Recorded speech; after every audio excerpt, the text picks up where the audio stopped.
In this video, we're going to discuss colligative properties of solutions. Colligative properties are properties that depend on the number of solute particles in solution, but do not depend on the nature of the solute particles.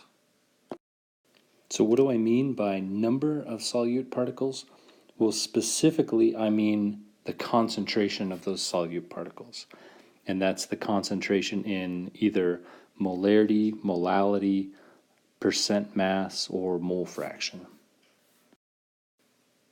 So what do I mean here by nature of solute particles? Well, specifically we're talking about the intermolecular forces present. So the intermolecular forces that could be present would be dipole-dipole, London dispersion, hydrogen bonding, or ion-ion forces. We introduced some new intermolecular forces that are present in solutions, and because we're talking about solutions, those could also be at play. Those would be the same four just listed, plus ion dipole, dipole-induced dipole, and ion-induced dipole. Before talking about colligative properties of a solution, let's review some of the non-colligative properties of solutions that you've already learned about. A great example is the rule of thumb for solubility. Like dissolves like in terms of intermolecular forces. The solubility of one solute in a solvent is not colligative because it absolutely depends on the intermolecular forces present in the solution. The properties we're about to learn about, the four colligative properties, they are completely independent of the nature or the intermolecular forces of the particles we're talking about and only depend on the number, that is the concentration. The four colligative properties will be number 1, vapor pressure lowering, number 2, boiling point elevation, number 3, freezing point depression, and number 4, osmotic pressure.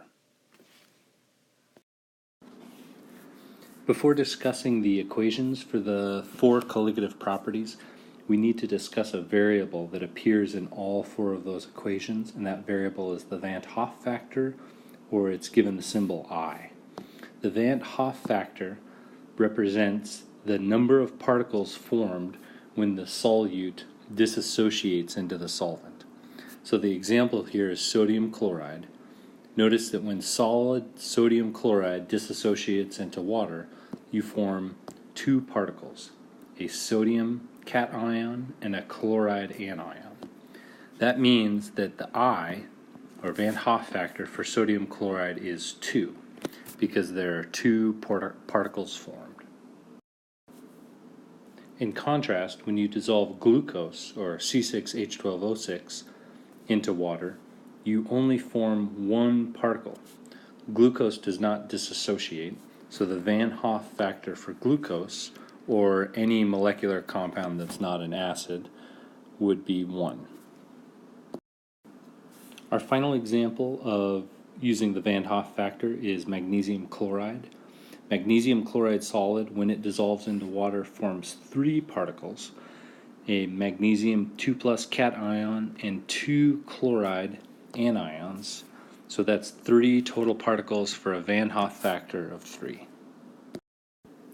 The first colligative property that we're going to discuss is vapor pressure lowering, and specifically we're going to discuss lowering the vapor pressure of a solvent by dissolving a non-volatile solute into it.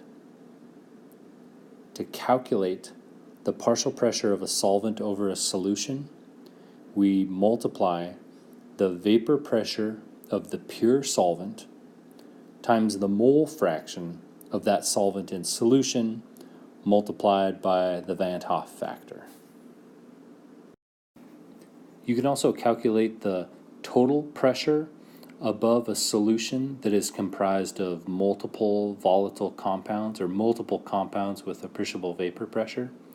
To calculate the total pressure, you would simply multiply the vapor pressure of pure substance A times the mole fraction of compound A, then add that to the vapor pressure of pure substance B multiplied by the mole fraction of substance B, and then you could add that to the vapor pressure of substance C of pure substance C multiplied by the mole fraction of C, and you could add as many terms as necessary to represent all the species in solution. Notice that in the equation for the total pressure above a solution that contains only volatile solutes, all the Van Hoff factors have been dropped because most likely this solution of volatile solutes are all molecular compounds, so the Van Hoff factors are all 1 for these compounds. To calculate the boiling point elevation, or delta T subscript B, you multiply the molality of the solute times the boiling point constant, Kb, and that's specific for the solvent that you're calculating the boiling point elevation for, and then you multiply that by the Van Hoff factor of the solute. Notice that when you calculate the boiling point elevation, you're calculating a change in the boiling point. So let's take water as an example. If you put a bunch of sodium chloride into water, the boiling point at 1 atmosphere of pressure would increase from 100 degrees Celsius to, let's say, some number like 105. So if you calculated the boiling point elevation, you'd get a number you'd get 5 degrees Celsius as the boiling point elevation, meaning the new boiling point is 105. The third colligative property is freezing point depression. To calculate the change in the freezing point, or delta T subscript F, you multiply the molality of the solute times K subscript F, or the freezing point constant for the solvent, times the Van Hoff factor for the solute. Just like the boiling point elevation, the freezing point depression that you will calculate is a change in the freezing point. So let's take water, to which you're going to add sodium chloride as an example again. The original freezing point would be 0 degrees Celsius. If you calculated a change in the freezing point, that would be a depression of the freezing point, so that would decrease it. So if you calculated a freezing point depression of 5 degrees for water, the original freezing point was 0. The new depressed freezing point is -5 degrees Celsius. So it's a decrease in the freezing point. It's depressing it to a lower number. The final colligative property is osmotic pressure.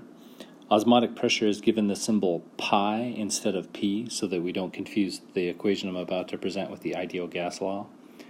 The pressure is in the same units as you would use pressure from the ideal gas law, so pounds per square inch, torr, millibar.